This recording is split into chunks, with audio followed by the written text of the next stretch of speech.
Oke, gimana adik-adik sudah hadir belum? Aida, kita tunggu sebentar ya. Beberapa teman belum hadir. Iya, Kak. Oke, mari kita mulai karena sudah 2 orang yang hadir, jadi kita mulai saja karena waktunya berjalan terus. Kepada yang sudah hadir, salam sejahtera untuk semuanya. Assalamualaikum warahmatullahi wabarakatuh. Waalaikumsalam warahmatullahi wabarakatuh. Nah, untuk bab yang sedang kita bahas, jadi yang kita bahas kan judulnya ini. Judul babnya adalah Zaman Jepang dan Proses Proklamasi serta bagaimana mempertahankan kemerdekaan atau yang proklamasi tadi. Jadi kalau dilihat dari kurun waktu, soal yang sedang kita bahasnya dari sini. Dari 42 sampai tahun 49. Nah, di kita jangan lupa dari tahun 42 sampai tahun 45 ini kan di dalam sejarah kita, dari 42 sampai 45 ini kan di dalam sejarah Indonesia dikenal sebagai ini namanya kan zaman Jepang. Ini pengantarnya gitu loh. Jadi bab ini membahas masalah zaman Jepang. Zaman Jepang itu posisinya di situ. Nah, ini ada zaman Jepang di sini. Nah, itu zaman Jepangnya di situ ya. Dari tahun 42 sampai tahun 45. Nah, dari tahun 45 sampai tahun 49 ini adalah yang kita sebut dengan zaman perang kemerdekaan, zaman mempertahankan kemerdekaan. Sebelum sampai ke sana, jangan lupa zaman Jepang ini diawali, kalau zaman Jepang di Indonesia itu diawali oleh namanya Perjanjian Kalijati.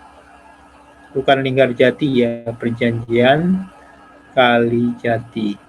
Nah, Perjanjian Kalijati ini yang melakukan perjanjian bukan kita, ini perjanjian antara Belanda dengan Jepang.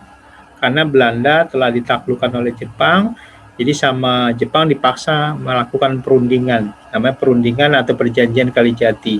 Itu terjadi di daerah Kalijati seperti sesuai dengan judul perjanjiannya, itu pada tanggal, semoga masih ingat kan, tanggal 8 Maret, terjadi pada tanggal 8 Maret 1942.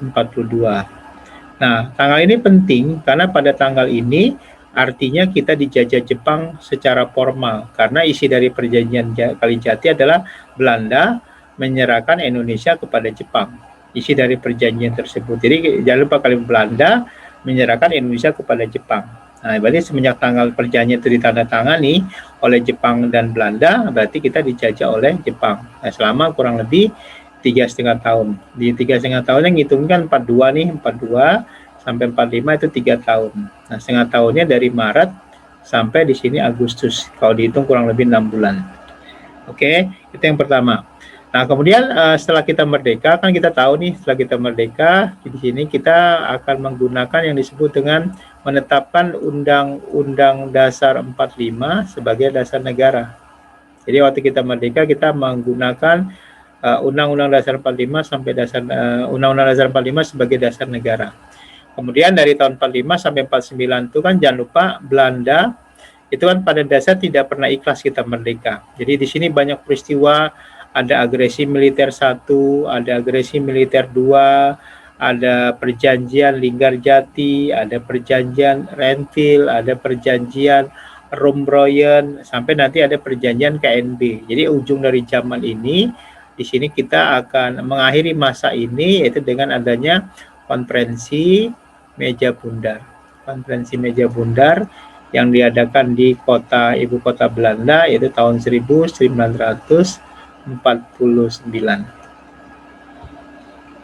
Nah, ini yang sedang mau kita bahas, yang mau kita bahas itu. Jadi mulai dari zaman Jepang sampai kita perjanjian terakhir kita dengan Belanda itu konferensi Meja Bundar tahun 49. Itu kurun waktunya.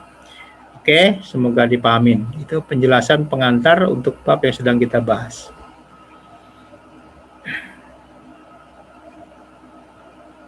Ya udah ya. Jadi 42 sampai 45 itu zaman Jepang. Dari 45 sampai tahun 49 namanya tadi disebut zaman, ini namanya zaman revolusi. Ada juga menyebutnya zaman perang kemerdekaan. Zaman perang kemerdekaan, perang mempertahankan kemerdekaan. Zaman perang kemerdekaan. Ada juga beberapa ahli nyebutnya zaman revolusi. Tergantung istilah yang mereka gunakan. Kemudian selesainya waktu tahun 49 ditandatangani KNB. Oke, itu pengantar untuk bab itu. Kita lanjut. Saya bersihkan, boleh saya bersihkan ya. Nah, sekarang soalnya minta nih. Kekalahan Jepang dari sekutu dalam Perang Pasifik dianggap sebagai momentum untuk segera memproklamasikan kemerdekaan Indonesia karena apa? Jadi kekalahan Jepang dalam sekutu itu masih dalam Perang Dunia Kedua. Jadi adik kan pernah tahu, kita pernah bahas di pertemuan-pertemuan sebelumnya. Ini kan ada Perang Dunia Kedua. Nah, di Perang Dunia Kedua ini yang terjadi adalah ujung-ujung dari perang itu adalah kan Jepang itu dibom oleh sekutu gitu ya. Jadi singkat cerita dari perang ini, salah satu ujung dari perang ini adalah berhubungan dengan Jepang. Nah, Jepang itu berakhirnya perang waktu kita sudah tahu ada dua kota, Hiroshima dan Nagasaki gitu ya. Ini dibom pada tanggal 6 bulan 8 tahun 1945. Nah, ini dibom pada tanggal 9 bulan 8 tahun 45. Nah, setelah dua kota ini dibom kan dia diultimatum mau melanjutkan perang atau menghentikan perang. Kalau mau menghentikan perang, kamu menyerah tanpa syarat, kata pihak sekutu. Nah, waktu diultimatum itu intinya gara-gara dua kota ini bom, maka mereka menyerah. Pihak Jepang menyerah kepada sekutu. Nah, menyerahnya itu tanggal berapa? Menyerahnya ini ada dua versi. Jadi ada yang bilang tanggal 14 bulan 8 tahun 45, itu tidak salah karena itu dalam bahasa dalam bentuk siaran-siaran radio dan televisi, tapi formalnya pada tanggal 15. Formalnya pada tanggal 15 bulan 8 tahun 45. Nah, di sini tanggal resminya. Karena pada tanggal tersebut secara tertulis Kaisar Jepang pada waktu itu menandatangani naskah menyerah tanpa syarat kepada pihak sekutu. Itu hal umumnya. Sekarang dikatakan di sini nih, kekalahan Jepang dari sekutu maksudnya setelah dua kota ini dibom. Jadi kekalahan Jepang itu dari sekutu itu setelah dua kota ini dibom dan mereka menandatangani surat perjanjian tanpa syarat yaitu pada tanggal 15 ini. Nah, di situ dia menyerahnya. Jadi kada bilang kekalahan Jepang dari sekutu pada tanggal ini resminya 15845 dalam Perang Pasifik yang merupakan bagian dari Perang Dunia Kedua dianggap sebagai momentum untuk segera memproklamasikan kemerdekaan Indonesia.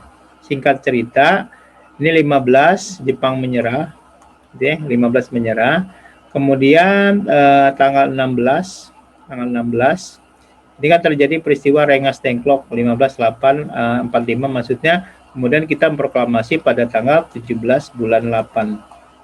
Nah, yang disebut, jadi setelah Jepang itu kalah dalam Perang Dunia Kedua, itu yang merupakan bagian dari Perang Pasifik dengan dua kota dibom kemudian menyerah tanggal 15 ini, maka dari tanggal 15 sampai kita merdeka itu, maka di Indonesia itu sedang terjadi yang disebut kekosongan kekuasaan.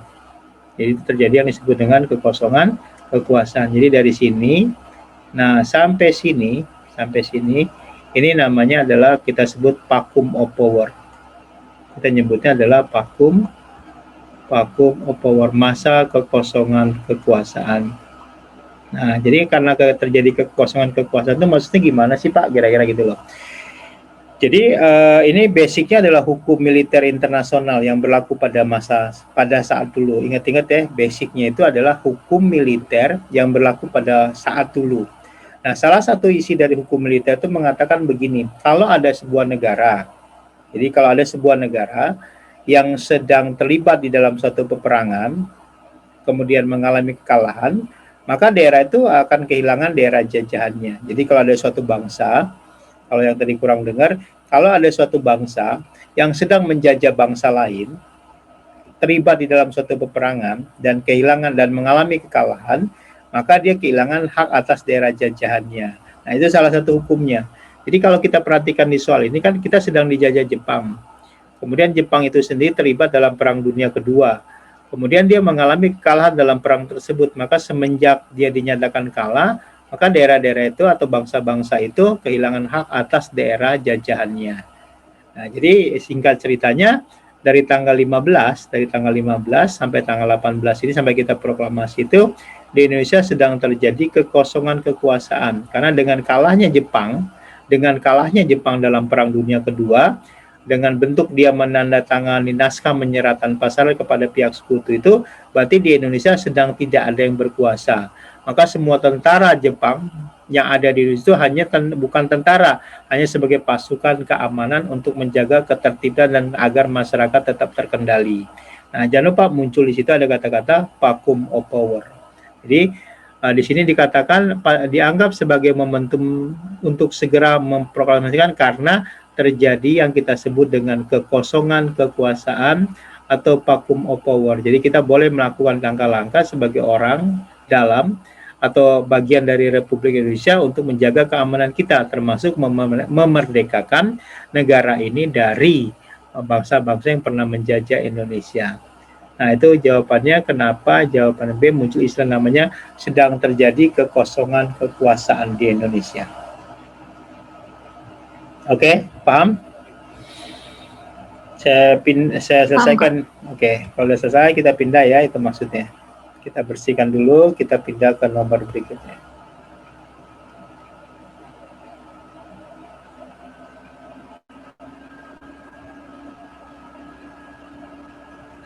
Lihat nomor 2, jangan lihat jawabannya. Jawabannya bisa salah ketik kita. Jadi kita lihat dulu sebelum kita jawab. Nah, di sini kan ada kata-kata nih, tanggal 15 tadi yang diulang, soal nomor 15 tadi, basicnya karena memang intinya di situ. Tanggal 15 bulan 8, Jepang menyerah tanpa syarat kepada sekutu.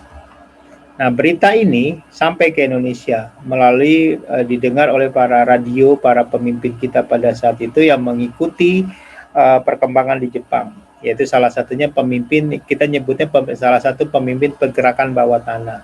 Nah, namanya siapa? Gitu loh. Namanya siapa? Namanya Sultan Syahrir. Jadi tokoh pergerakan bawah kita itu namanya Sultan Syahrir, yang akhirnya nanti beliau menjadi Perdana Menteri pertama kita. Nah, itu terjadi pada tanggal 15 bulan 8 kan dia menyerah. Kalau lihat soalnya, pada tanggal 15 Agustus 45, para pemuda mengamankan Soekarno dan Hatta ke Rengas Dengklok. Nah, langkah tersebut di latar belakangnya. Jadi setelah Jepang kalah, kan tentara Jepang yang ada di Indonesia itu kayak gak terima gitu bahwa kekaisaran yang begitu besar kalah dalam Perang Dunia Kedua. Nah, jadi akhirnya para pemuda, kan ingat ini kita mau merdeka nih, ingatlah kepada Dwi Tunggal yang kita sebut dengan Insinyur Soekarno, ini tanpa bermaksud tidak hormati saya singkat, sama Muhammad Hatta. Nah, ini kan tokoh sentral di masa dulu dalam konteks proses persiapan kemerdekaan Indonesia. Ini tokoh sentral, tokoh utama maksudnya kalau nggak ngerti sentral. Nah, tokoh sentral, tokoh utama di dalam proses kemerdekaan Indonesia. Nah, jadi akhirnya supaya mereka ini tidak mendapat tekanan atau pengaruh dari tentara Jepang, nah mereka ini kan bahasanya disebutnya diculik gitu loh. Diculik oleh golongan muda. Nah, ini kan proses penculikan gitu ya, jadi diculik. Nah, penculikan ini kan penculikan prosesnya. Penculikan itu kan biasa minta tebusan, ini tidak. Jadi penculikan ini, sebentar, salah baca nanti.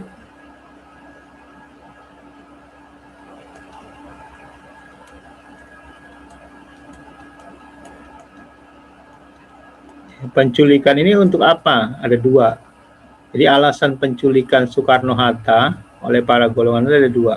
Penculikan tujuannya ada dua. Satu adalah mengamankan. Ya tentunya maksudnya mengamankan. Bukan tebusan diculiknya. Mengamankan.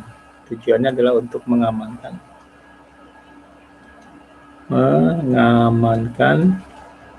Nah, Soekarno dan Hatta itu dari dua hal.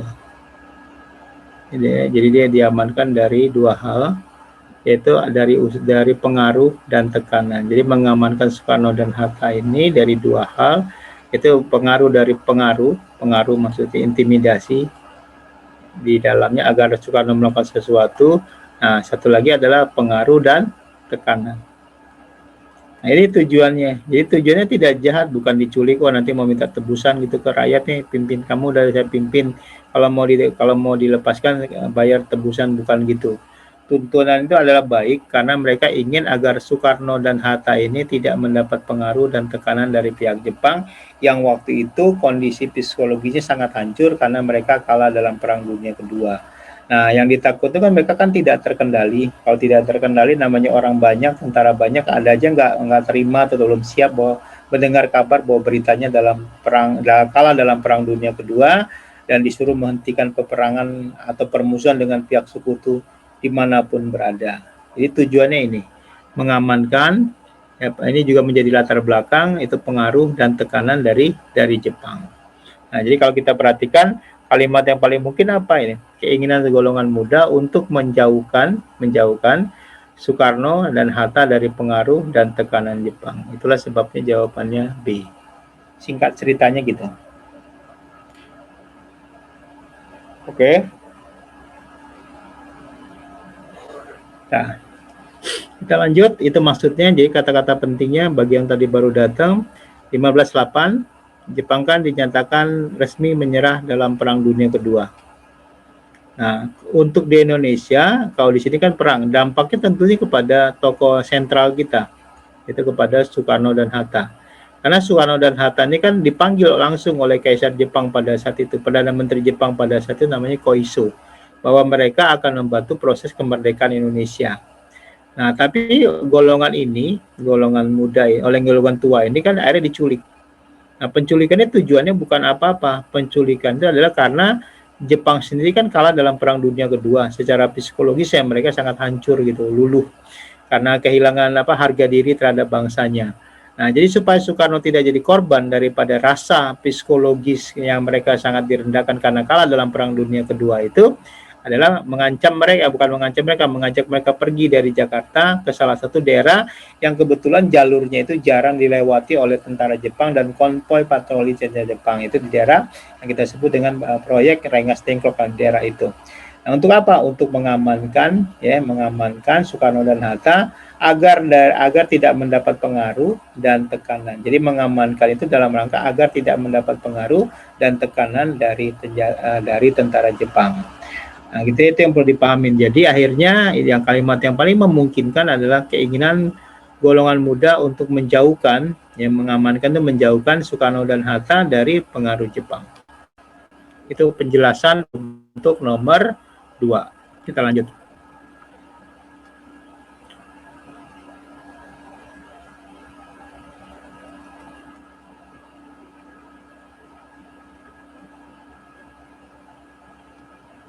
Nah, kita pindah ke nomor 3.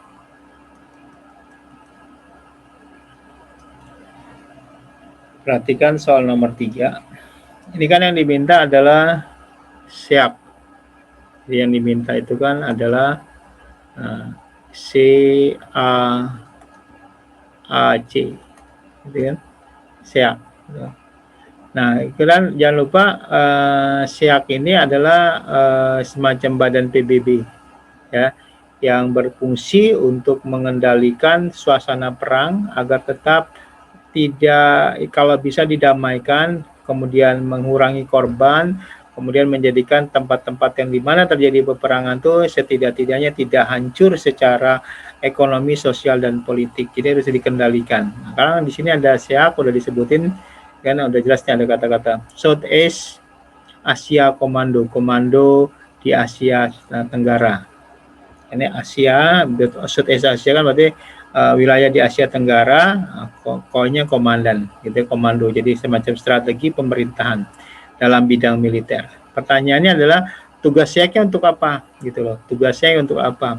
Kita cari aja yang salah dulu. Misalnya kalau nggak ngerti, anggap aja kamu nggak ngerti kan. Nah, kita lihat di sini mengurus melucuti tentara Jepang dan memulangkan ke negaranya. Itu terjadi kenapa? Karena kan masih berlaku hukum internasional tuh, kalau ada perang udah selesai, maka sisa-sisa tawanan dalam perang tersebut itu dikembalikan kepada negaranya. Diprioritaskan tentunya yang tua, yang sakit, yang tua dan sakit yang biasanya mendapatkan prioritas. Jadi kalau kita kembalikan ke soal ini, Ini ada SEAC. Apa sih yang ditanya SEAC? Fungsinya kalau singkatnya udah disebutin. Di sini adalah Southeast, kalau yang ditanyanya gitu ya. Komanda di Asia, di bawah pimpinan ini jenderalnya. Ini bagian dari Dewan Keamanan PBB yang koordinasi dengan badan-badan PBB lainnya untuk mengatasi berbagai masalah yang muncul di seluruh permukaan bumi berhubungan dengan perang. Nah, di sini kita disebutin melucuti, gitu ya, melucuti dan memulangkan ke negaranya, betul. Jadi X1 benar.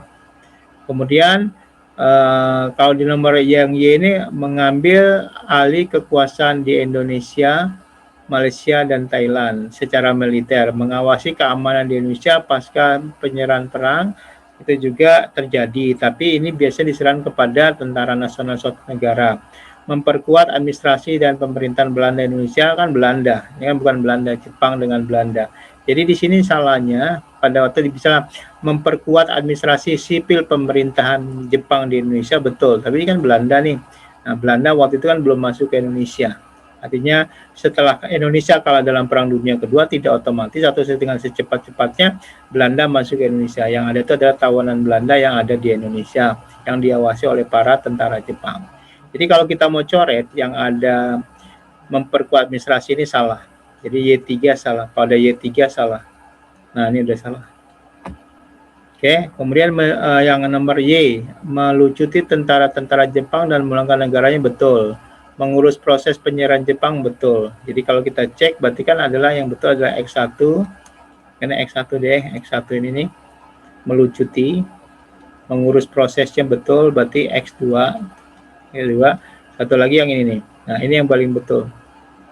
Nah, gitu. Jadi adalah mengambil daerah yang dikuasai Jepang tadi, baik secara hukum ataupun administrasi, agar segera bisa dibebaskan atau dikembalikan ke negara induknya. Nah, itulah sebabnya yang betul adalah melucuti tentara, berarti mengambil semua perbekalan, misi alat-alat perang daripada Jepang yang ada di Indonesia dan di berbagai wilayah Asia Tenggara lainnya. Kemudian mengurus proses penyerahan Jepang ke wilayah Asia Tenggara, betul. Kemudian satu lagi adalah mengambil alih kekuasaan di Indonesia. Diambil alih artinya dengan menggunakan, bagi yang lupa ini maksudnya menggunakan sistem yang diperlakukan dalam Jepang, itu namanya autarki. Nah, jadi adalah mereka menggunakan itu, jadi semua kegiatan ekonomi dan faktor produksi diarahkan untuk memenangkan peperangan dulu. Itu sistem yang dipakai. Itulah, jadi jawabannya adalah Y1, X1, dan Y1. Itu penjelasannya. Oke, selesai. Kita pindah ke nomor berikutnya. Karena soal ini ternyata banyak banget yang salah. Nilai tertingginya 60, 50, 30, dan 20. Jadi hanya satu yang nilainya cenderung aman. Nah, mari kita lihat nomor berikutnya sebelum kita lanjutkan.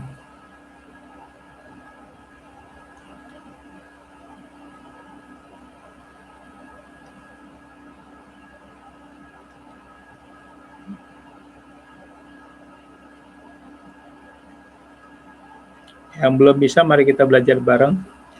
Pernah lihat foto ini buat adik-adik? Ika udah pernah lihat foto ini belum? Belumnya?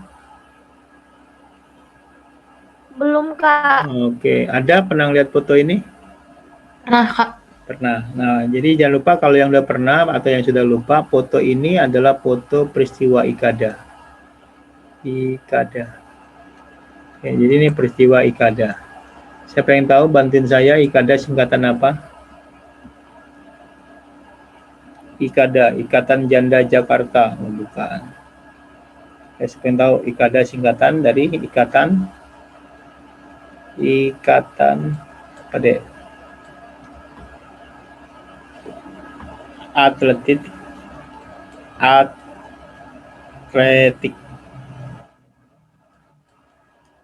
Nah, Jakarta. Cuma jangan lupa tulisan Jakarta tuh gini, DJ. Di Jakarta. Itu tuh yang sekarang jadi Monas bukan sih, Kak? Iya. Jadi Ikada itu adalah gabungan dari lapangan Monas sama lapangan Manteng. L-nya lapangan ya, lapangan Monas Monumen Nasional yang ada Monasnya itu. Kemudian satu lagi adalah lapangan Banteng. Lapangan Banteng itu yang ada patung besar yang orang sedang memutuskan rantai. Nah, itu lapangan Banteng. Jadi rencananya proklamasi itu kan akan diadakan di lapangan Ikada. Tapi suasana peperangan, emosi saat itu sangat merugikan Belanda. Karena Belanda sebetulnya tidak pernah ikhlas dia kalah dalam Perang Dunia Kedua. Dan dalam posisi waktu itu kan dia sedang menjajah Indonesia, yang dia janjikan akan dibantu proses kemerdekaannya. Ternyata dia kalah. Akhirnya kan kita tahu bahwa proklamasi itu diadakannya di rumah Soekarno. Di pengucapannya di teras rumah Soekarno di Jalan Pegangsaan Timur, nomor 56, kalau sekarang itu adalah Jakarta Pusat, gitu ya. Nah, itu yang perlu di lapangan, yang perlu dipahami dengan prosesnya ada kata IKADA, Ikatan Atletik Jakarta, gabungan dari dua lapangan ini, lapangan Banteng dan lapangan Monas. Nah, ini dilakukan oleh peristiwa IKADA itu, yang melakukan siapa? Yang menggerak itu golongan muda. Jadi golongan muda kurang lebih se-Jabodetabek, lebih luas dikit gitu ya.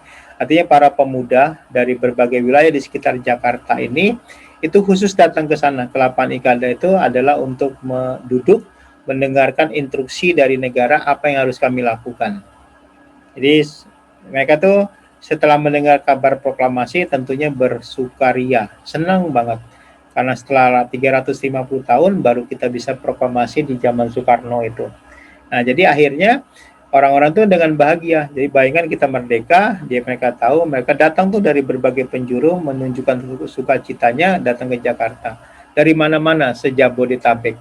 Bukan berarti di pulau lain tidak gitu ya. Pertama karena terlampau jauh. Dan itu pun terjadi di berbagai daerah bentuk-bentuk IKADA ini. Nah, untuk apa? Untuk mendengarkan instruksi dari pemerintah yang terbentuk tadi. Jadi mereka tuh menunggu nih kita udah merdeka. Nah, mereka berkumpul nih di lapangan IKADA tadi, gabungan Monas dan Banteng, jadi luas banget, lihat aja ribuan orang. Tujuannya apa? Mereka ingin mendengar instruksi dari pemerintah atau negara apa yang harus kita lakukan. Jadi mereka itu sedang menuju itu dalam sejarah mereka tuh adalah dalam catatan sejarah di berbagai buku. Kenapa sih mereka ngotot banget datang ke lapangan IKADA yang di Jakarta tadi? Karena mereka tuh senang banget negara kita merdeka, bersyukur. Yang kedua, sekarang udah merdeka nih. Apa perintah, ingin mendengar perintah langsung dari presiden kepada mereka sebagai warga negara baru yang merdeka tadi. Intinya mau diinstruksikan apa, kami mau ditugaskan apa, kami siap melakukan pengamanan terhadap negara ini atau terhadap pernyataan kemerdekaan kita tadi. Itu yang diminta maksudnya mereka. Tapi sama Soekarno tidak, sama Soekarno mereka tahu pertemuan itu kalau ada baca di buku yang lain itu diawasi, ada foto-foto diawasi oleh kerajaan Jepang, kerajaan Jepang, kekaisaran Jepang. Jadi dijagain. Soekarno ngelihat hal itu, greget-greget itu. Jadi daripada nanti mereka terlampau bersemangat, kemudian saya ngomong berkobar-kobar, memancing semangat mereka, akhirnya takut salah paham. Karena pikiran Soekarno dan tindakan Soekarno itu sangat berpengaruh kepada masyarakat Indonesia pada saat itu. Nah, jadi akhirnya Soekarno cuma bilang, terima kasih kepada Anda semua yang sudah hadir, gitu ya. Beri kami waktu sebagai pemerintah yang sedang ditunjuk untuk melaksanakan amanat ini. Kira-kira gitu aja bahasa secara umum itu. Jadi terima kasih karena mereka telah dari berbagai daerah itu jalan kaki kayak konvoy gitu, datang pelan-pelan.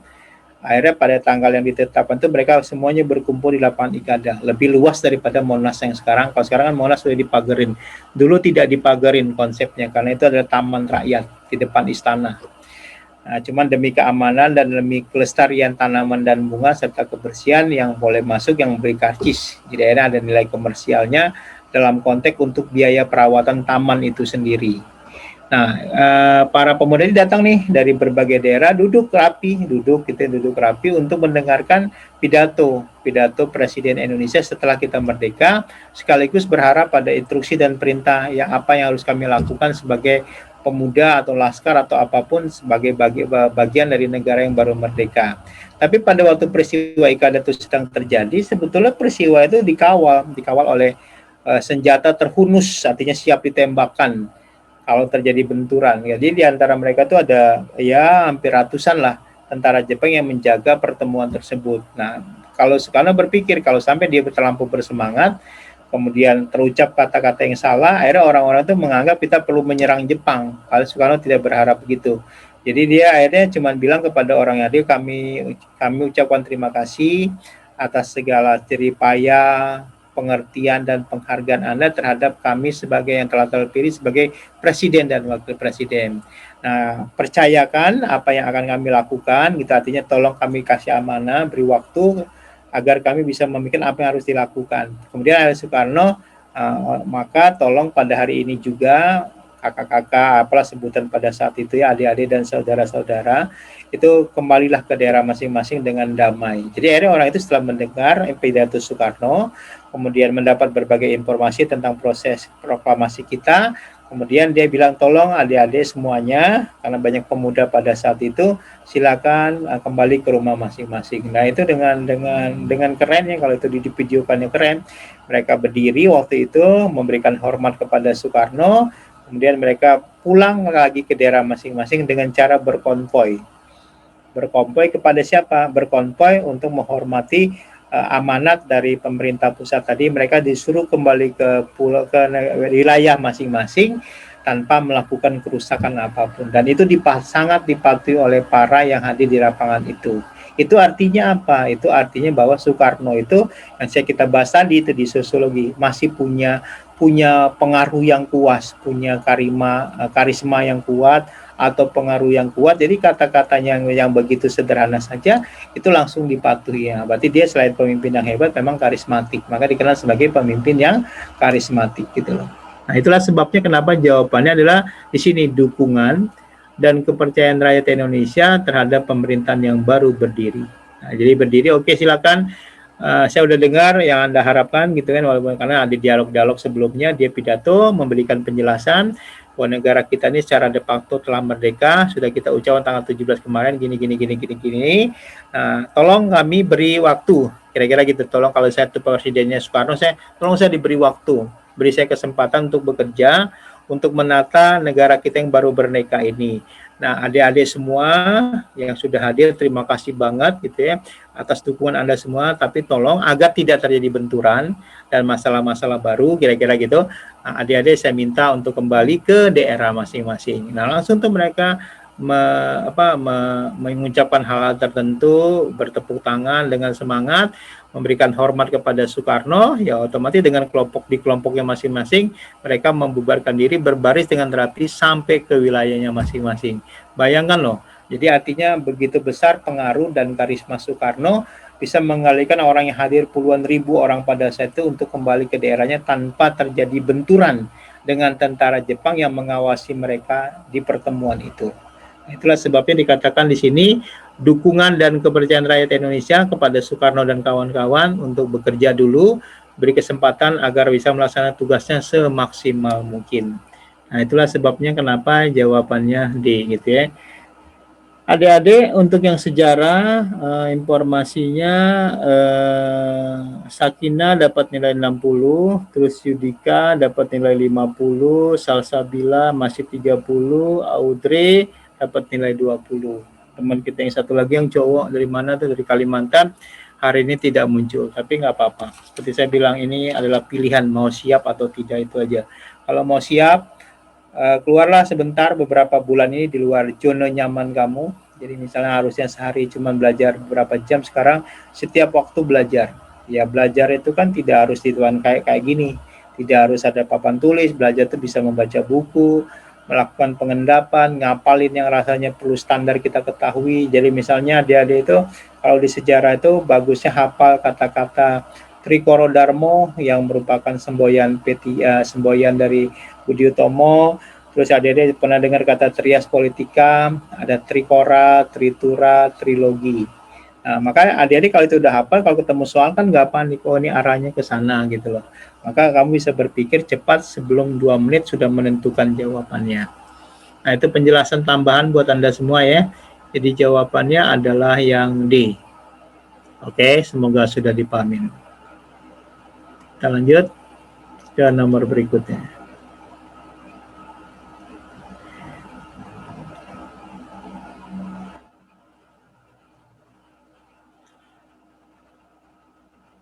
Nah, perhatikan soal nomor berikut. Di sini dikatakan kan soalnya dibatasin waktunya. Batasin waktunya, di situ dikatakan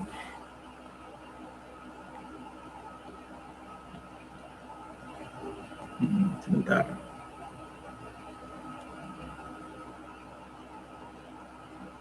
Nah, di sini kan dibatasin tahun 1945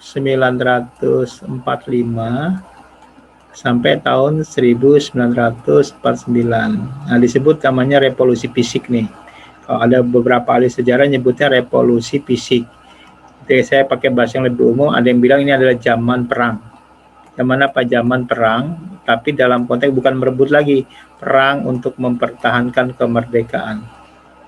Nah, mempertahankan, jadi perang untuk mempertahankan kemerdekaan.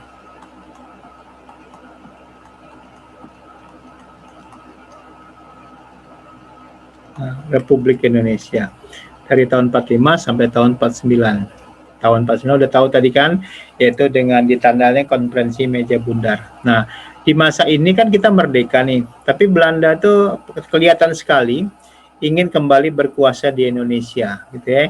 Sampai PBB itu campur tangan, PBB campur tangan, yaitu dia bikin beberapa lembaga yang akhirnya terkonkret menurut koordinasi Amerika Serikat yang kita sebut dengan KTN. Ada KTN, Komisi Tiga Negara. Nah, KTN inilah yang akhirnya merekomendasikan perjanjian pertama, namanya Perjanjian Linggarjati. Ini terjadi di masa itu. Nah, Perjanjian Linggarjati. Kita tahu Perjanjian Linggarjati kan sangat terkenal di dalam sejarah kita. Yang nggak ngerti itu tinggal baca, apalin lagi. Itu bahwa Linggarjati itu bahwa Sumatera, wilayah kita hanya Sumatera, Jawa, dan Madura. Wilayah kita kan dari Sabang sampai Merauke. Tapi waktu di Perjanjian Linggarjati ini, nggak tahu alasan dari mana, kesurupan dari mana tuh, para perunding dari Belanda bilang kami hanya mampu mengakui yang disebut dengan wilayah Indonesia itu adalah hanya Sumatera, Jawa, dan Madura. Nah, pulau lain nggak diakui sama dia. Nah, jadi ada salah satu kepentingan penting adalah ini, gitu ya, adalah untuk menjaga agar wilayah kita hanya ini saja di Perjanjian Linggarjati sesuai dengan soal ini. Itu yang pertama. Habis Perjanjian Jati, nanti jangan lupa di sini di masa ini kan ada Linggarjati, ada Renville, ada Agresi 1, ada Agresi 2. Intinya zaman perang kemerdekaan ini selesai waktu KNB ditandatangani. Nah, sekarang diminta di sini nih. Semangat perjuangan bangsa Indonesia tadi kan puncak waktu perang kemerdekaan sebelum kita proklamasi itu terjadi perang di mana-mana. Nah, di sini juga banyak, itu misalnya ada perang namanya Medan Area, peristiwa Merah Putih di Manado, ada Bandung Lautan Api, dan model-model semacam itu. Kemudian ada perang Margarana, dan seterusnya. Itu adalah bentuk-bentuk dari berbagai tekanan, berbagai benturan antara negara kita yang baru merdeka tadi dengan bangsa yang ingin kembali menjajah di Indonesia yang namanya Belanda tadi. Kenapa kan kita di sebelumnya sudah dibahas waktu Jepang kalah dalam Perang Dunia Kedua, berarti kan status Jepang itu bukan tentara, mereka hanya sebagai penjaga ketertiban dan keamanan. Nah, karena negaranya kalah, maka dia harus ditukarkan dengan tentara-tentara Jepang yang tentara-tentara sekutu yang ditangkap oleh Jepang. Nah, ditukarkan, ada prioritasnya pakai aturan hukum. Yang diprioritaskan adalah orang-orang yang sudah sakit, yang cacat, itu yang diutamakan, kemudian perempuan. Itu diatur oleh undang-undang peperangan di masa dulu. Nah, tapi di masa ini pun akhirnya kita juga begitu banyak energi yang harus keluar karena kita juga akhirnya harus melawan lagi. Melawan siapa? Melawan Amerika, maksudnya sekutu gitu, dan Belanda yang kembali mencoba di Indonesia. Kenapa? Karena pasukan ini APNE gitu ya, dan ini adalah kembali di Indonesia dan menunjukkan pola-pola ingin membantu agar kekuasaan Belanda kembali berkuasa di Indonesia. Jadi gara-gara ini akhirnya kita menjadi kayak tertantang nih, negaraku udah merdeka, negara saya udah merdeka. Jadi apapun akan kami lakukan agar kata merdeka tadi itu tidak dirampas lagi dari negara kami yang telah kami proklamasikan. Tapi ternyata orang-orang di luar sana, ya ada yang tidak ikhlas kita merdeka, terutama negara yang pernah menjajah kita sendiri, maksudnya Belanda tadi. Nah, akhirnya gara-gara itu negara kita atau reaksi pemuda kita, rakyat kita tentunya nggak akan membiarkan, nggak akan ada pembiaran begitu saja. Nah, bukti bahwa mereka ingin itu dengan muncul ini, yang akhirnya dua pasukan ini adalah menjadi penyebab terjadinya perang-perang di Indonesia. Perang-perang itu artinya mereka memacu, memotivasi, mendorong berbagai perang-perang kecil terjadi di berbagai wilayah. Itu maksudnya. Jadi semoga dipahamin. Kedatangan pasukan Apnei dan Nika gitu ya.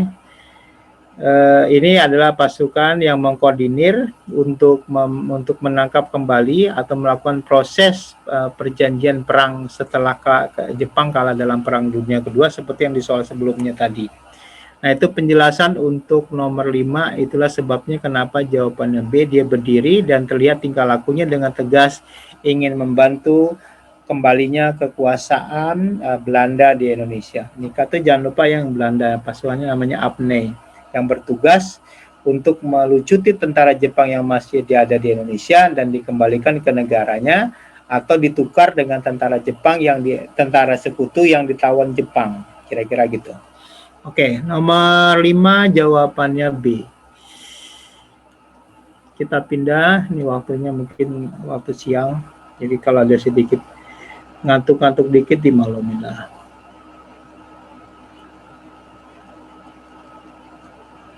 Kemudian yang nomor 6, lihat nomor 6. Ini kan ada pernah dengar kata insiden bendera di Hotel Yamato, Surabaya.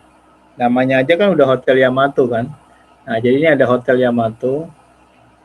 Kalau diilustrasikan, ini ada hotel. Namanya udah jelas-jelas nama Jepang banget. Jadi berarti berdiri pada saat kita sedang dijajah Jepang. Yamato. Nah, kemudian di Hotel Yamato ini ada tiang bendera, bukan di halaman terasnya. Tapi di gedung itu di lantai tertentu ada bendera. Nah, kemudian di bendera ini dikibarkan bendera merah, bendera Belanda. Bendera Belanda. Pokoknya bendera Belanda gitu ya, bendera Belanda. Oleh siapa? Oleh tentara Belanda tentunya. Ngapain tentara yang melakukan Belanda? Bentar, suara saya kok jadi serak ya. Belanda. Nah, gitu ya. Jadi bendera Belanda dikibarkan oleh tentara Belanda yang sempat ditawan oleh Jepang. Nah, kan kita tahu kalau bendera Belanda itu dia warnanya apa gitu. Karena ada 3 warna, tuh ini ukurannya sengaja tidak pas sih karena nggak boleh digambar. Bendera kalau kita kan merah putih, jadi benderanya apa? Biru, merah dan putih. Nah, ini kan ada biru, ya kita kan merah dan putih. Nah, yang ini kita sobeknya. Nah, sobek itu kenapa? Ya karena bendera kita merah dan putih, dan tidak ada hubungan bendera Belanda sama kita waktu dibuat meniru-niru, tidak. Karena konsep ide merah putih itu adalah konsep tentang musyawarah. Kalau apa-apa kita tuh bagusnya bekerja sama dengan baik gitu loh. Jadi merah berani, putih suci. Jadi selama lo yakin cara kamu benar, sudah sesuai dengan prosedur, jangan pernah bertoleransi terhadap tekanan-tekanan di luar sana yang menyalahkan kita.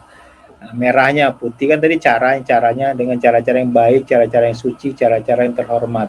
Nah, merah tadi itu bentuk keberaniannya. Selama kamu benar, selama kamu yakin kamu tidak salah, selama kamu yakin punya basic, punya dasar tentang peristiwa yang mau kamu bahas, maju aja. Kalaupun masih itu salah, itu berarti memang sudah sistem politik kita yang belum sempurna. Jadi sistem yang diperbaiki, jangan kitanya. Kitanya harusnya disosialisasi, bukan diperbaiki agar memahami sistem politik yang berjalan di Indonesia. Nah, jadi jangan lupa di sini dikatakan ya, benderanya dikibarkan. Jadi di atas dikibarkan bendera Belanda, kemudian pemuda kita naik ke sana. Nah, diturunkan lagi. Jadi bayangkan oleh tentara Belanda yang ditawan oleh Jepang, dibebaskan, mereka pergi ke sana melihat nggak ada bendera dikibarkan. Tapi kan itu menyinggung negara kita, karena negara kita telah merdeka posisinya waktu itu. Karena kita merdeka, tentunya kalau ada pengibaran bendera-bendera asing, itu biasanya di tempat-tempat yang sudah formal, bukan di atas hotel.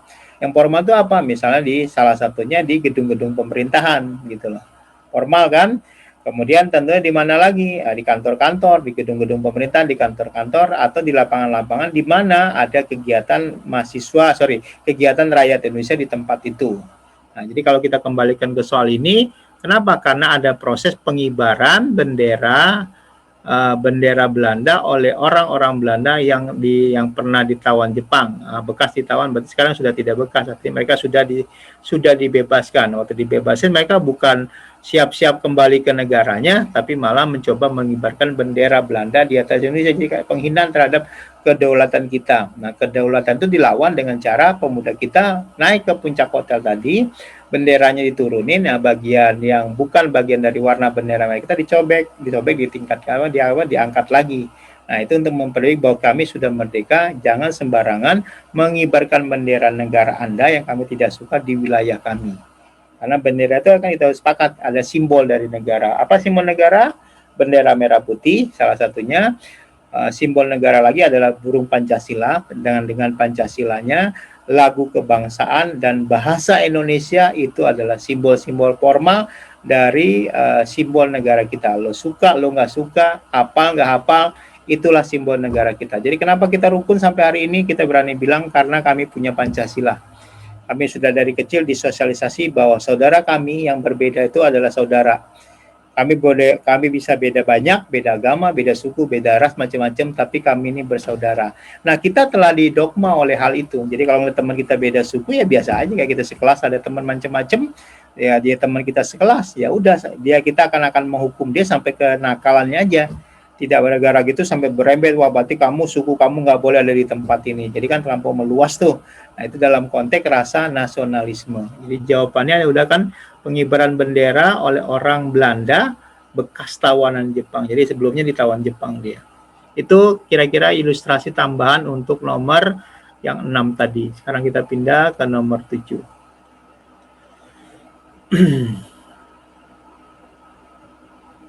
Nah, nomor 7 kan belum tentu kita hafal semuanya deh, tapi nggak apa-apa. Kita coba aja. Linggarjati. Perjanjiannya Linggarjati. Kalau mau diurut, biar nanti bisa punya patokan, walaupun tidak hafal tanggalnya. Ini kan urutannya gini, Perjanjian Linggarjati. Perjanjian Linggarjati. Nah, perjanjiannya gini.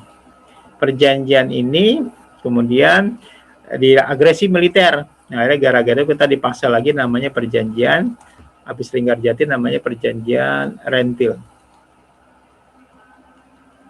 Ada perjanjian Renville.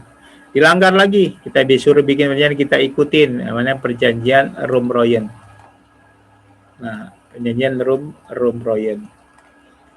Oke. Nah, kemudian gara-gara ini kita sudah belajar nih bahwa Belanda tuh nggak punya niat baik, maka kita melakukan namanya perjanjian Inter-Indonesia, gitu ya. Jadi Inter-Indonesia. Inter-Indonesia kayak semacam pertemuan antara negara-negara, negara bagian Amerika dan negara bagian Amerika. Negara bagian Indonesia pada saat itu kemudian berhubungan dengan beberapa negara yang menjadi negara boneka Belanda. Nah, mereka tuh udah nyadar bahwa kita ini adalah satu bangsa, jadi kita nggak usah pakai kata serikat, nggak usah pakai ini, kita negara kesatuan Republik Indonesia.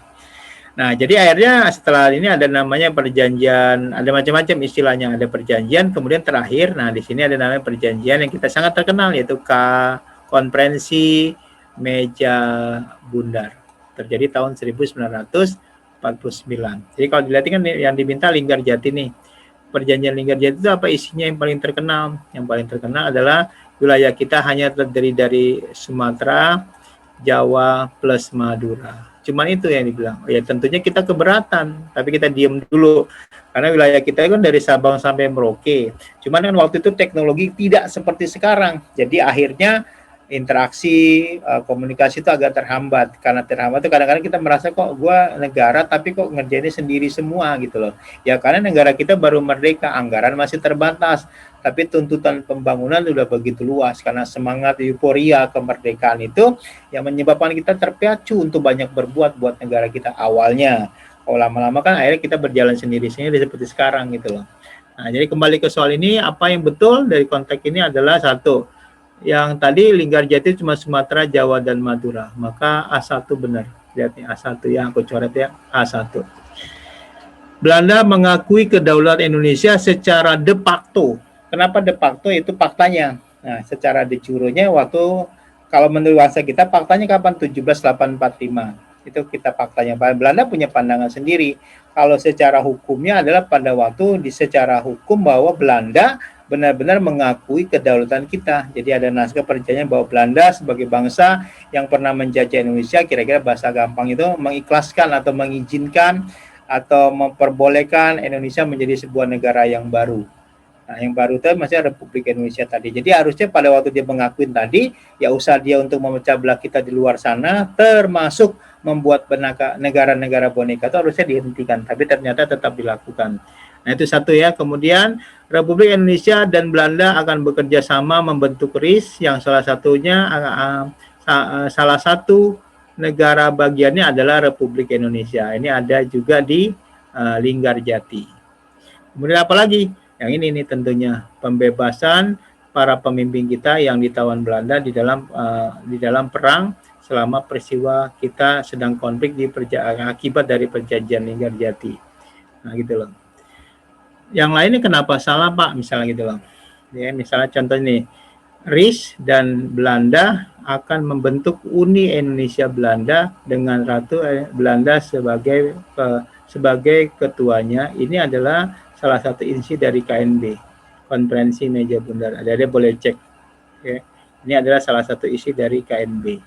Kemudian segera didadakan Konferensi Meja Bundar di Den Haag, Belanda. Ini kan baru Linggarjati. Ada Linggarjati itu baru Rentil. Jadi terlampau jauh dari sini ke sini. Habis Linggarjati itu adalah perjanjiannya Rentil. Jadi salahnya di situ.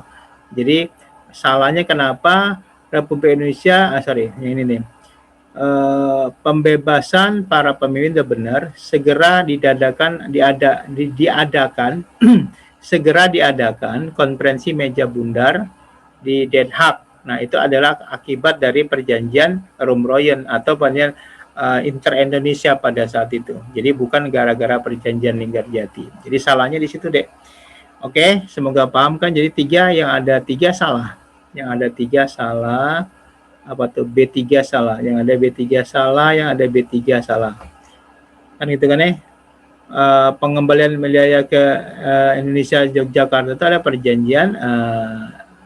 perjanjian Linggarjati juga, tapi bukan dalam konteks itu maksudnya gitu loh. Oke, semoga paham. Agak ribet memang kalimat saya pada siang hari ini karena memang soalnya banyak latar belakang yang kalau dijelasin tuh panjang banget gitu loh. Itu maksudnya.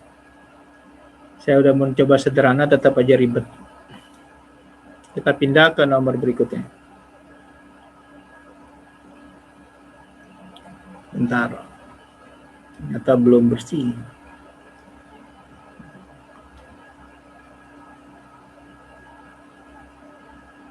Nah, kita pindah ke nomor berapa sekarang? Nomor 8.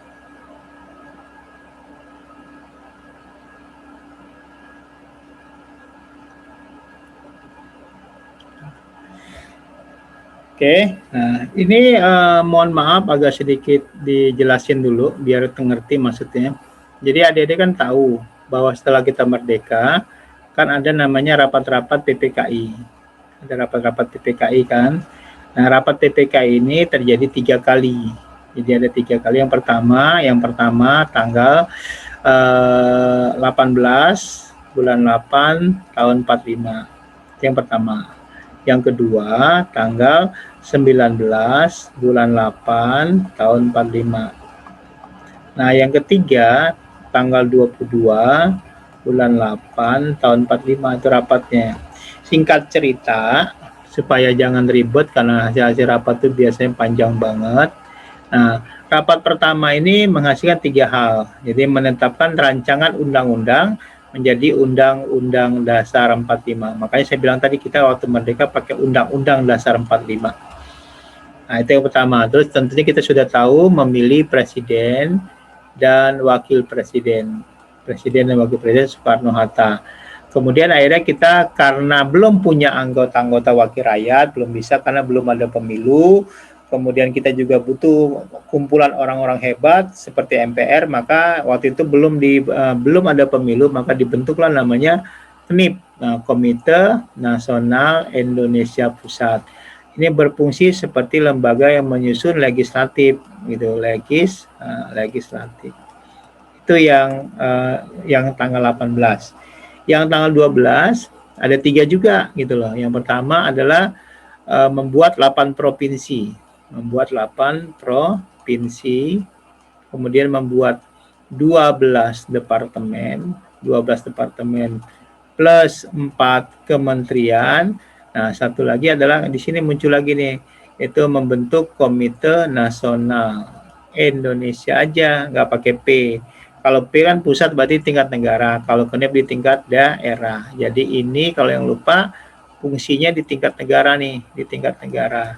Sedangkan ini di tingkat praktisi gitu loh. Jadi ini tingkat ada di setiap wilayah dalam provinsi yang ada waktu itu.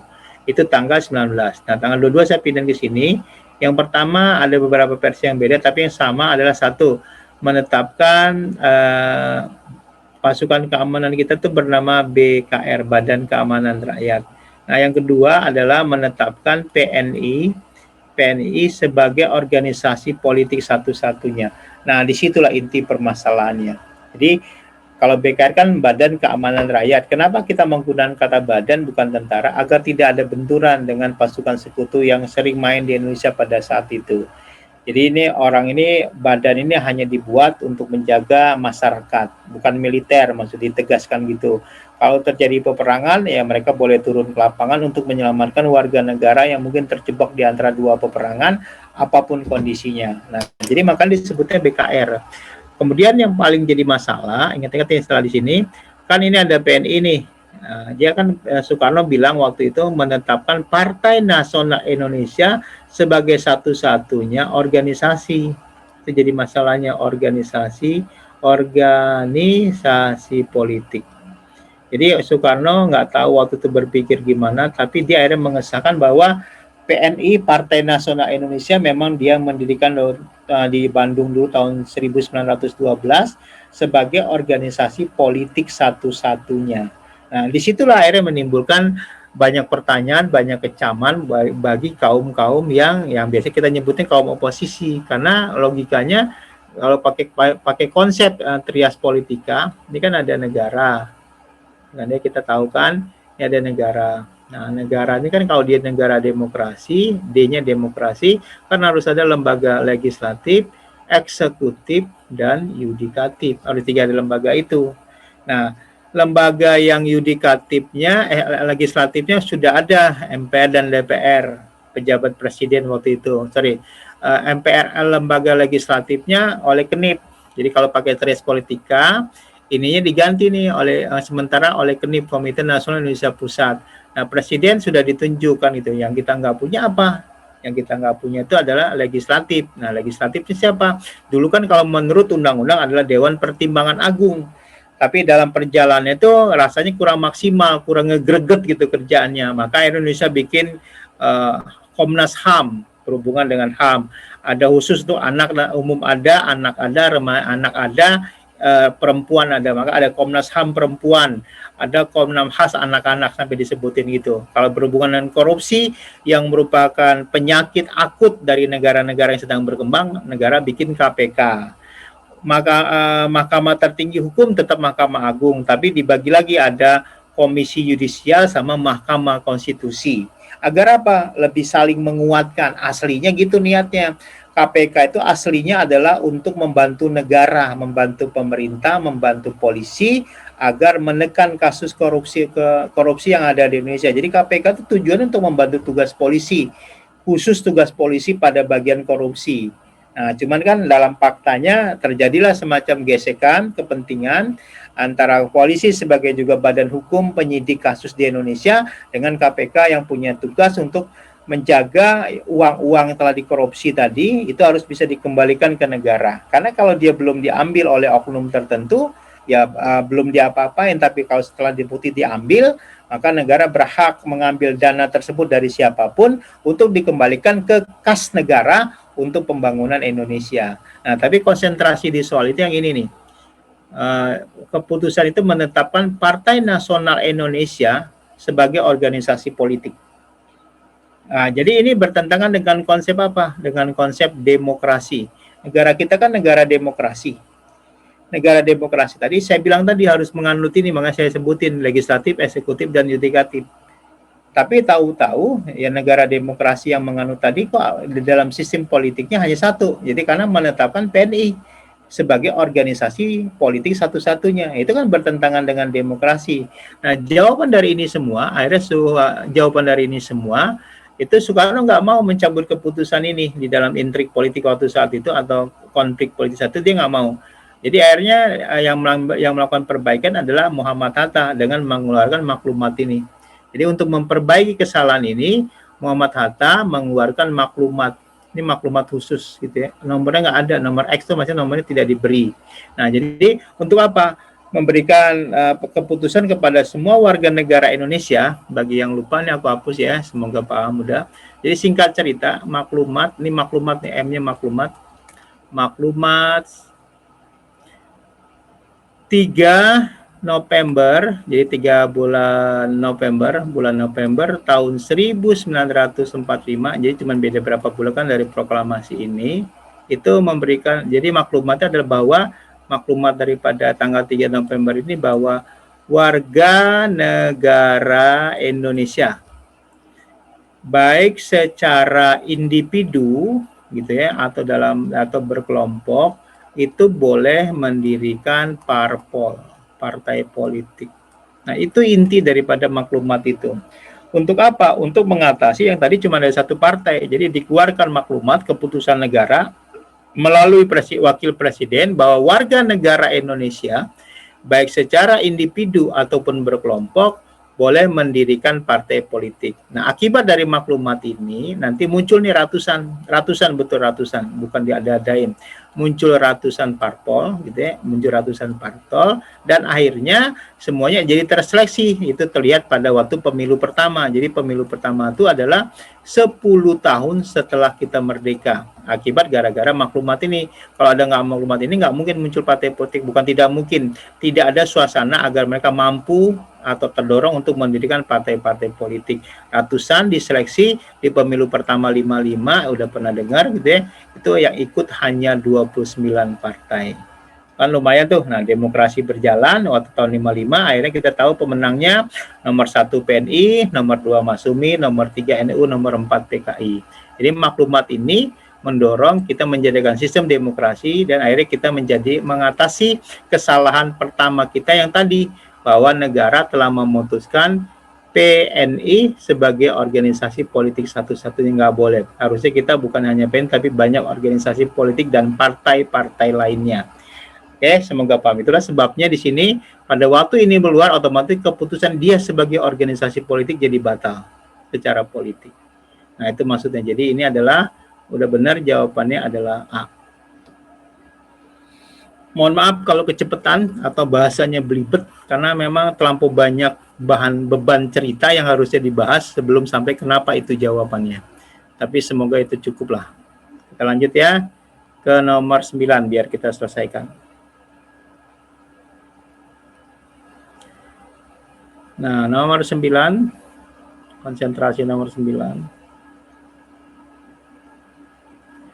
Yang diminta adalah keterangan pada tabel di atas yang terkait dengan pertempuran Surabaya. Pertempuran Surabaya, jadi singkat ceritanya,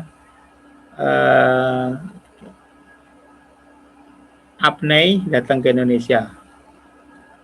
Oke.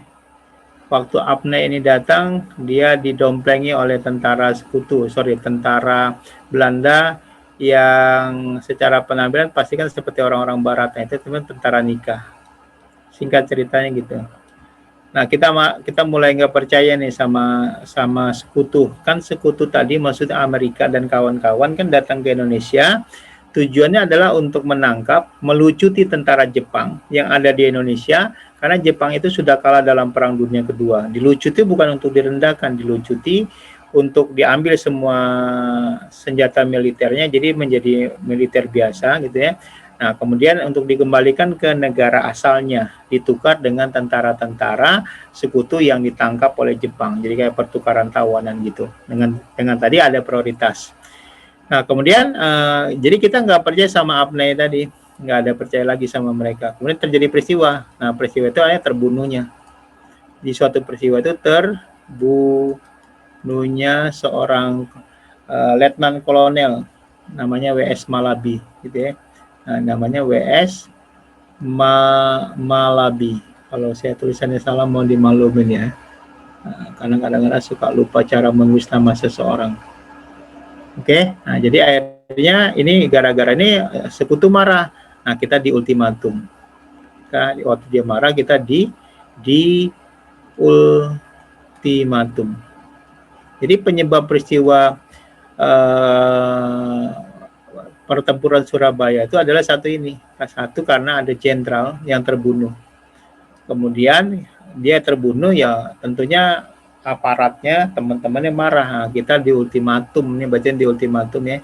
Tapi enggak direspon. Ultimatum ini malah dilawan. Jadi enggak dikerjakan, maksudnya dilawan.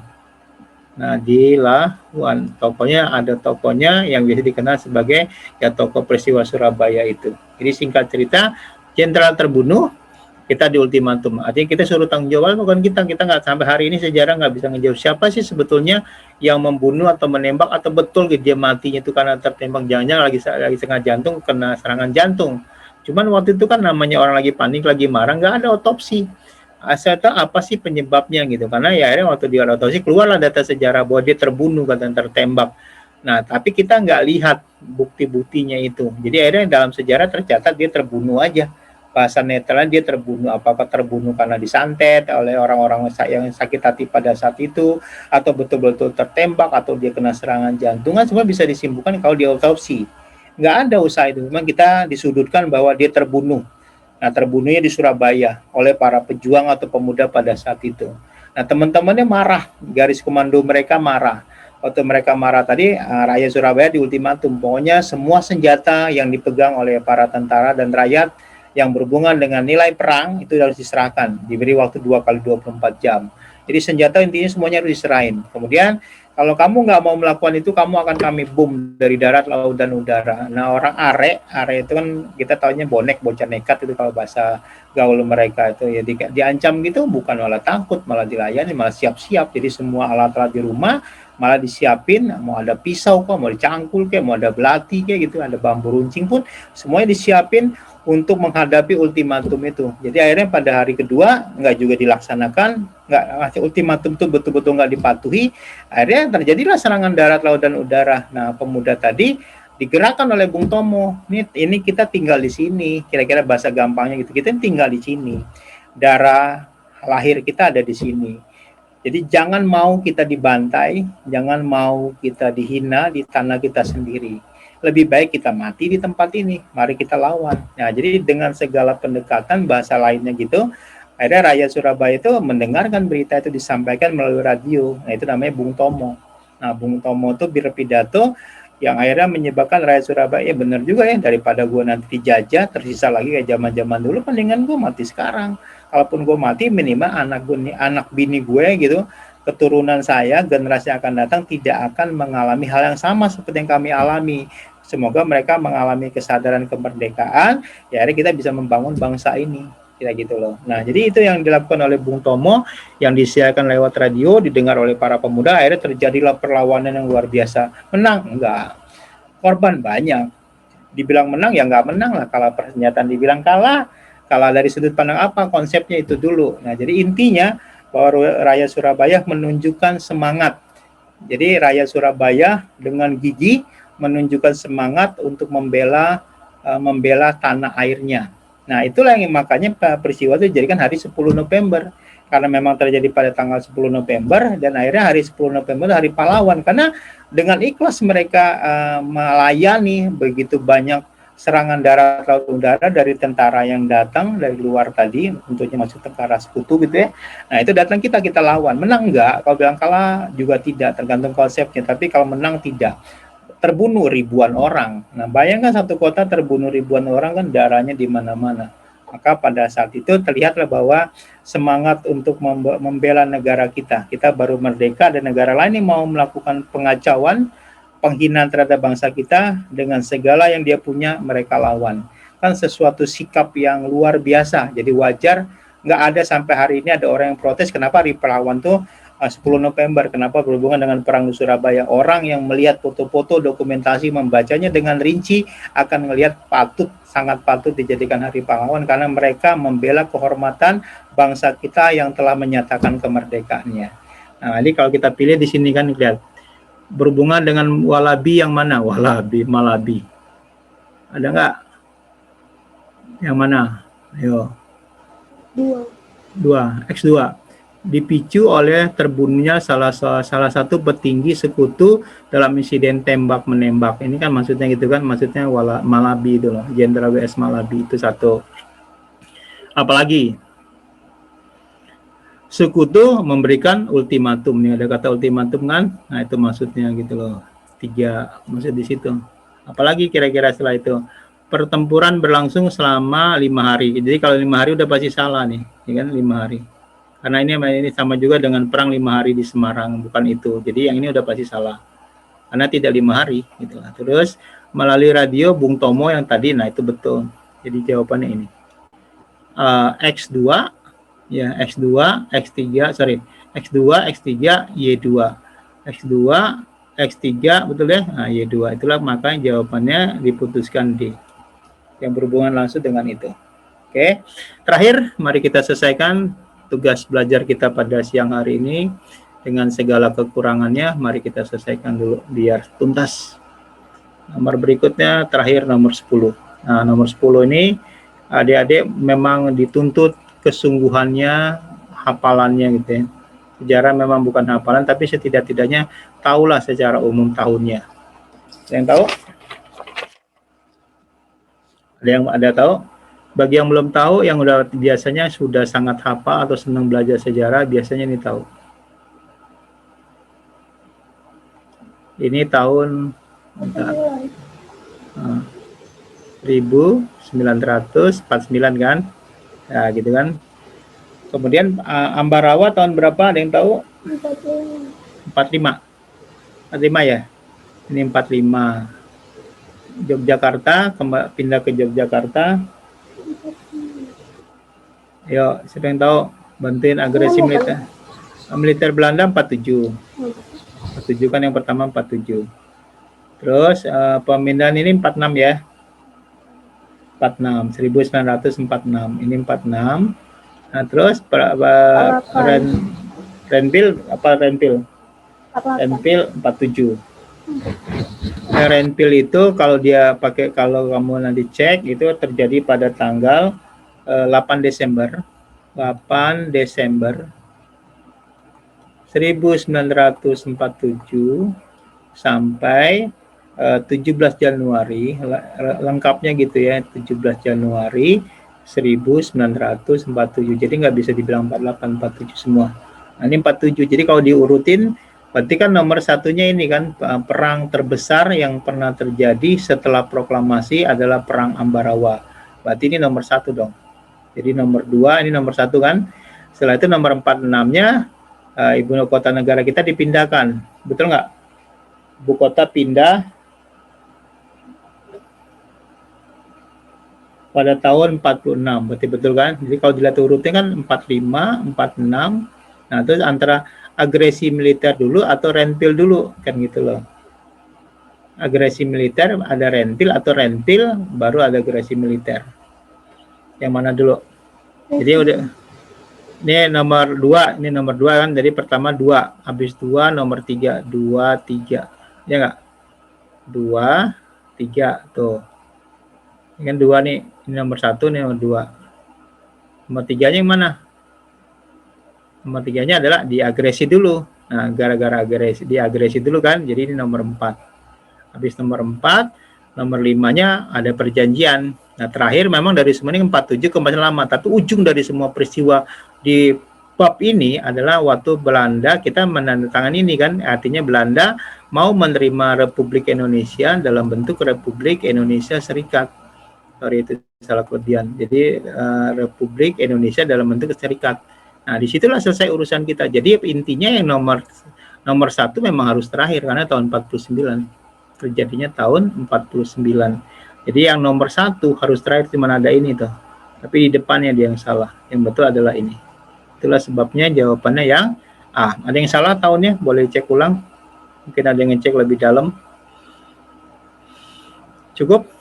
Udah terlihat semua ya, kalau dirinci ada sih, cuman ini tahun 49, 45 ini adalah perang, betul-betul perang terjadi setelah proklamasi. Jadi nomor 2 harus nomor 1. Otomatis yang ini salah semua nih, tuh itu salah. Ya kan? Ini juga itu salah. Kenapa salah? Karena terakhir itu harus nomor 1 yang terakhir. Nah, ini salah. Kan itu kan, jadi udah itu kecoret, cara salah yang tidak bisa dicoret adalah hanya nomor A saja. Kalau nomor D dan E, nomor 3-nya udah salah. Karena yang di tahun ini tahun termudanya tahun 45, bukan 46. Jadi yang nomor D depannya 3 udah pasti salah. Kemudian yang terakhir yang 49 tidak 1 otomatis salah, maka ini salah. Maka ini salah, ini salah, ini salah. Nah, maka ini kan ada satunya, 2-nya betul. Nah, tapi salahnya di sini urutannya. Salahnya di sini. Oke. Nah, jadi sepakat yang ini jawabannya adalah A. Ada pertanyaan atau komentar sebelum kita tutup? Bentar lagi kita selesai, ini udah soal terakhir. Cukup ya? Nah, kalau cukup, oke. Untuk hari ini sampai di sini dulu. Terima kasih sudah mau mendengarkan ya, sejarah memang harus didengarkan. Karena itu ada unsur cerita karena peristiwa yang telah terjadi. Oke, untuk hari ini sampai di sini dulu. Sampai ketemu nanti di jadwal berikutnya. Tetap semangat.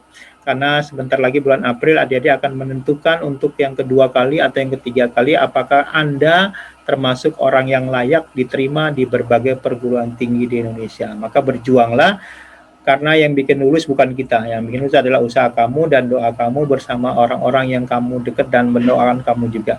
Untuk hari ini sampai di sini, salam sejahtera untuk semuanya. Assalamualaikum warahmatullahi wabarakatuh. Waalaikumsalam warahmatullahi wabarakatuh. Makasih, Kak. Sama-sama. Makasih, Kak. Yuk.